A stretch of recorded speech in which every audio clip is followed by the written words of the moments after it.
Hello and welcome to today's daily news report where I cover all the biggest stories affecting your wallet, life, and money. You watch this channel each day because I keep you in the loop on what's really going on in Washington, D.C. with President Biden and the U.S. economy. President Biden has now voiced support for suspending the federal gas tax for 90 days. If approved, this could temporarily lower the cost of gas by around 19 cents a gallon. However, Biden acknowledged that this is not a large difference and called on individual states to lower their gas tax at the same time. If both federal and state gas tax were removed, we would on average see the price of gas come down by about 50 cents a gallon. However, critics fired back, stating that Congress will unlikely side with President Biden on this issue, as it could cause a ripple effect that would negatively affect other areas of transportation, such as busing, trains, subways, things like that. Now, if you didn't know this, roads are largely funded by the federal gas taxes, and it seems that Biden tends to fix problems by causing other problems. And so many, even economists that whisper into the president's ear are saying this could be more problematic than helpful. And Biden's senior economic advisor said, even if this happens, it's not really a silver bullet for helping the American people. Now, in light of Biden's support, some have brought up how former President Barack Obama once trashed the idea of a federal gas tax holiday. Back in 2008, Obama mocked the holiday by saying, for us to suggest that 30 cents a day for 3 months is real relief, that's an energy policy that could tackle the problem is an issue, right? He said, we are offering gimmicks when we should be offering real solutions. That means that we're not presenting a truthful response to the challenges that we face in America. We can do better than that this time. So basically, Obama mocked this very holiday that Biden is now trying to use in order to lower the price of gas. And I don't disagree with Obama, right? Like, it kind of seems like an insult or a gimmick. Hey, we had the price of gas double, and now we're going to try to remove 18 cents, right? It's almost like last 4th of July when they bragged about the price of hot dogs being 16 cents cheaper. Like, seriously, who cares, right? Go out and affect things that really help our wallet and our families. So what do you think? Is this a gimmick? Is this an attempt to raise Biden's sinking approval rating? Or is this just another example of his lack of real effort and concern? Let me know your thoughts in the comments. While Casey and I were down in Las Vegas, I asked every Uber driver to give me their thoughts on the high gas prices. I asked them, is this part of the recovery from the forced lockdowns our government put us through? Or is this on purpose? And 100% of them said it seems it's on purpose to them. So this is from people that drive every single day. Representative Alexandria Ocasio-Cortez says members of Congress need a pay raise. She said it's very hard to start a family and work in D.C. only earning $174,000 a year. She said most people aren't independently wealthy, so they can't even attempt to serve in the House of Congress with such low pay. Now, what do you think? Does Miss Cortez deserve a raise? Or is she basically insulting the American people because the average American earns less than $50,000 a year? I don't know. Let me know your thoughts in the comments. Is it time for Congress to get another raise? Let me know your thoughts, you guys. I can't make this stuff up. It's actually in the news. I have to report it to you because it's in the news.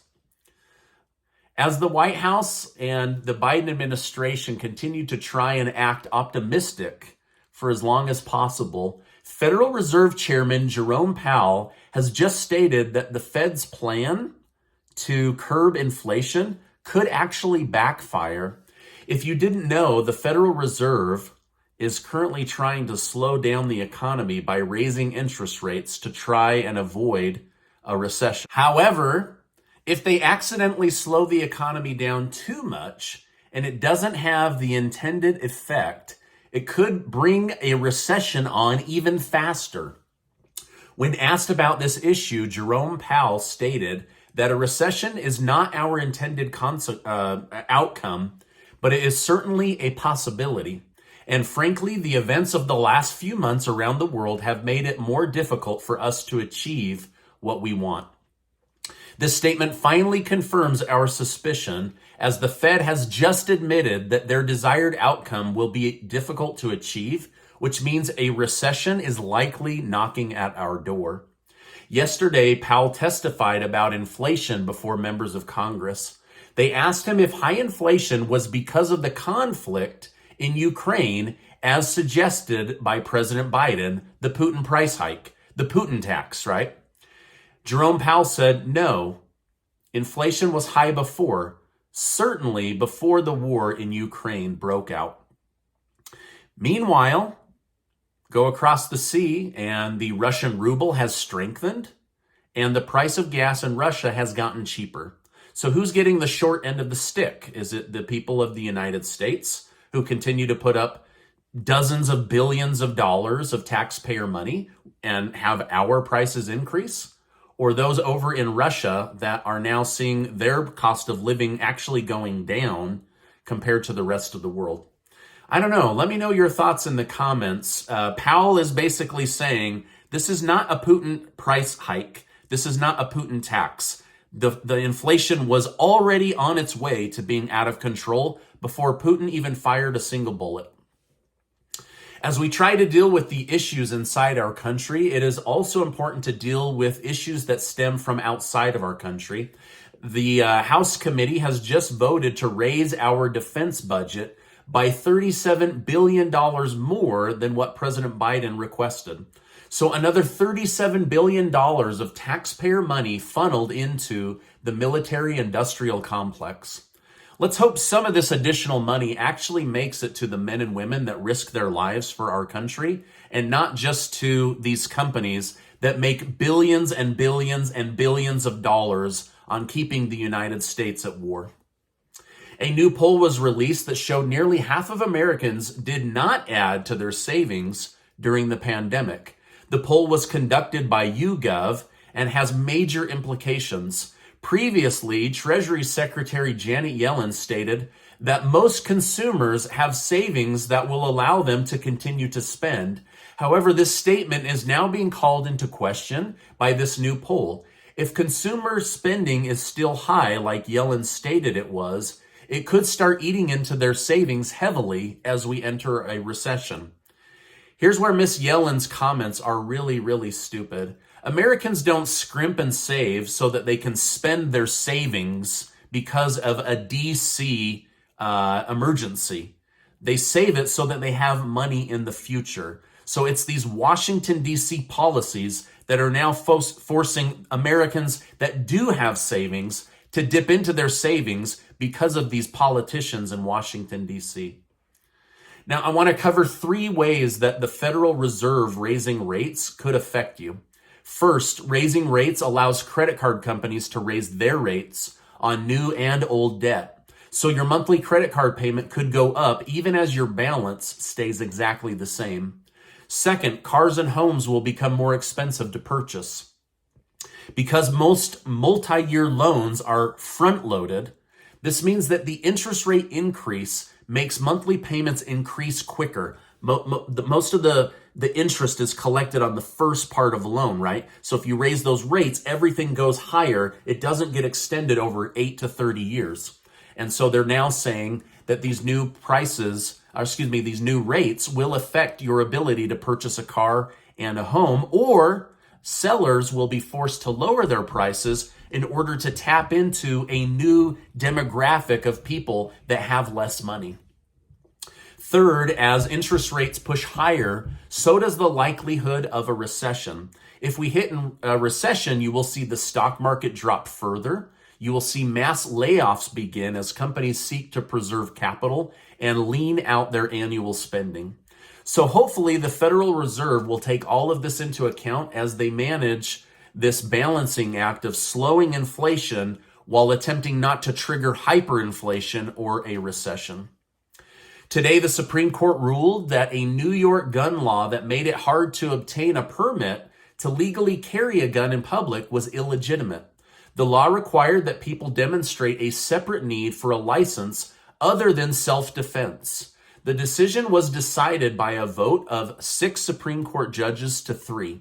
The 3 Democrats that wanted the New York gun law to stay the same say that those that voted for it failed to consider the deadly consequences of revoking the law and that those could lead to more mass shootings in the future. Now, the mayor of New York, Eric Adams, said that he will instruct those that he has authority over to ignore the Supreme Court's ruling and to continue to ban owning guns for self-protection in New York.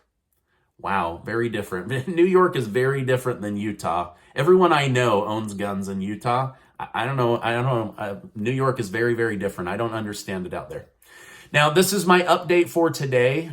As I know more, I will definitely come on and share more with you. So much going on in the country. I'm hoping they find a solution for these ridiculously high gas prices and that DC doesn't continue to make things worse for all of us because of the policies that they continue to try to implement or purposely don't try to implement.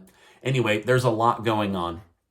Now, don't forget that Casey and I are trying to help out. Thanks to generous video sponsors, we're giving away $6,000 in cash, and I'll make sure to leave that link below so that you can go and get your name entered. It's our way of giving back. I wish I had more to give, but this is a stretch. And we're giving as much as we can because we love you guys. We want to keep you updated so you can make good, intelligent decisions, educated decisions with your money and for your family. Now, before you go, I want to remind you that you are amazing. Thank you guys so much for all the birthday wishes. I really appreciate each and every one of you being in my YouTube community. And I'll see you on the next video.